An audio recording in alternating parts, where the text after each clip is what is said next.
Price allot. உங்கள் யாவருக்கும் இயேசுவின் நாமத்தினாலே அன்பின் வாழ்த்துக்கள். இந்த காலை வேளையில் ஒரே ஒரு வசனத்தை சொல்லி தேவனுடைய நாமத்தை நாம் மகிமைப்படுத்துவோம். தானியேல் 3ஆம் அதிகாரம் 17வது வசனம். நாங்கள் ஆராதிக்கிற எங்கள் தேவன் எங்களை தப்புவிக்க வல்லவராயிருக்கிறார். அவர் எரிகின்ற அக்கினி சூளைக்கும் ராஜாவாகிய உம்முடைய கைக்கும் நீங்களாக்கி விடுவிப்பார். ஒரு ஆமேன் சொல்லுவோமா?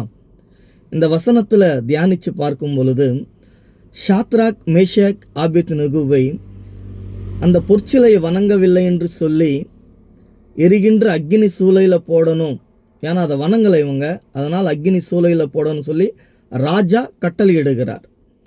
அப்பொழுது ஷாத்ராக், மேஷாக், ஆபேத்நேகோ, நாங்கள் ஆராதிக்கிற எங்கள் தேவன் எங்களை தப்புவிக்க வல்லவராயிருக்கிறார்.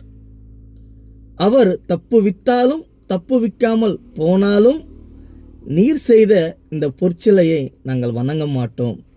பாருங்க, ஷாத்ராக், மேஷாக், ஆபேத்நேகோ 3 புருஷர்கள் ஒருமனப்பட்டு தேவனுக்காக தன் உயிரையே இழந்திடலாம் என்று சொல்லி தியாகம் பண்ணாங்க.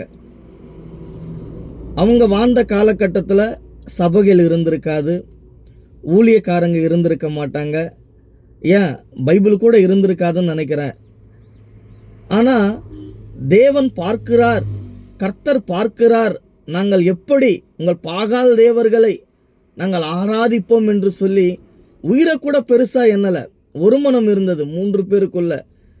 அதில் ஷாத்ராக்கு, இல்லைப்பா அதை வணங்கிட்டு போயிடலாம், எதுக்கு இந்த வம்பு, இல்லைன்னா எரிகின்ற அக்கினி சூளையில் நம்ம போடப்படுவோம், நம்ம உயிர் போயிடும், நம்ம வாழ வேண்டிய வயசு, நம்ம வாழணும் அப்படின்னு சொல்லி யாராவது ஒருத்தர் இடரல் அடைஞ்சிருந்தாங்கன்னா அந்த இடத்துல ஒரு எழுப்புதல் வந்திருக்காது. பாருங்க, பைபிள் இல்லாத காலகட்டத்தில், சபைகள் இல்லாத காலகட்டத்தில், ஊழியக்காரங்க இல்லாத காலகட்டத்தில் கர்த்தர் பார்க்கிறார் என்று சொல்லி பயந்து அவர்கள் என்ன செஞ்சாங்க?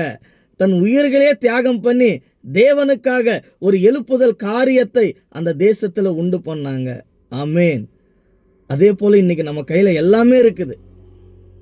அவங்க வாழ்ந்த காலகட்டத்தில் எதுவுமே இல்லை, ஆனால் நம்ம கையில் இன்னைக்கு பைபிள் இருக்குது, ஊழியக்காரங்க இருக்கிறாங்க, சபைகள் இருக்குது. ஆனாலும் கர்த்தர் பார்க்கிறார் என்ற பயம் நமக்குள்ள இருக்குதா? யோசிச்சு பாருங்க. ஆதியில் கொண்டிருந்த அன்பு எங்க? நீ இப்போ எங்கே இருக்கிற? ஆதியில் ஜெபிச்ச ஜபம் எங்க?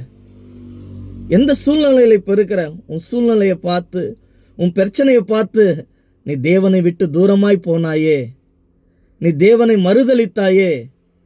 மகனே, மகளே, மறுபடியுமாய் வா. எந்த இடத்துல நீ விழுந்தாயோ, எந்த இடத்துல உன்னை அவமானப்படுத்தினார்களோ, எந்த இடத்துல உன்னை அற்பமாக எண்ணினார்களோ, யார் உன்னை விட்டு விலகி போனார்களோ, அவர்களுடைய கண்களுக்கு முன்பதாக அதே இடத்துல என் தேவன் பெரிய காரியங்களை உன்னை கொண்டு செய்வார். நீ விசுவாசிக்கிறியா? இந்த வார்த்தை நீங்கள் விசுவாசிச்சிங்கன்னா ஒரு ஆமேன் சொல்லுவோமா? God bless you. கர்த்தர் உங்களை ஆசீர்வதிப்பாராக.